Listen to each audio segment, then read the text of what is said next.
Hello, welcome to my channel Poetry with Sishu. আজি লৈ আহিছোঁ এটি বিশেষ কবিতা মোৰ বিশেষ শ্ৰোতাসকলৰ বাবে। আশা কৰোঁ আপোনালোকে শুনি ভাল পাব। তেন্তে আহক আৰম্ভ কৰোঁ এই বিশেষ কবিতাটো। আৰু যদি কোনোবাই নতুনকৈ মোৰ চেনেলটো ভিজিট কৰিছে তেন্তে প্লিজ ছাবস্ক্ৰাইব কৰি দিব আৰু ছাইডত থকা বেল আইকনটো দবাবলৈ নাপাহৰিব। ধন্যবাদ। কিছুমান মানুহ সদায় বিশেষ। কি খবৰ বুলি সোধাজনতকৈ মন বেয়া নেকি বুলি সোধাজন সদায় বিশেষ।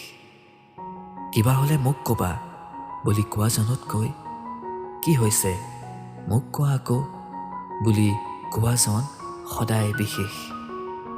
ষ্টেটাছত দুখাৰী লিখাৰ পাছত ভাল লিখিছা ময়ো দিম দেই বুলি কোৱাজনতকৈ ঠিকে আছানে তুমি বুলি সোধাজন সদায় বিশেষ।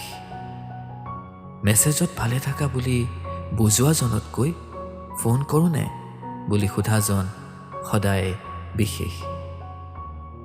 ষ্টেটাছ আৰু ষ্টৰিতটো সকলোৱে দিয়ে, কিন্তু জন্মদিনত ফোন এটা কৰাজন সদায় বিশেষ।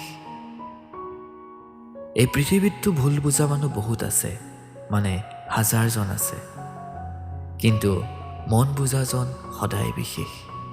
মনটো জোনাক হৈ থাকে এই বিশেষ মানুহবোৰৰ বাবে।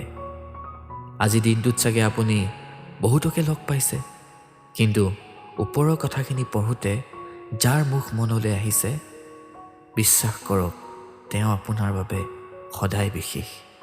এনেইতো আপুনি ধুনীয়া, কিন্তু এতিয়া মুখত যিটো হাঁহি জিলিকি আছে সেইটো সদায় বিশেষ।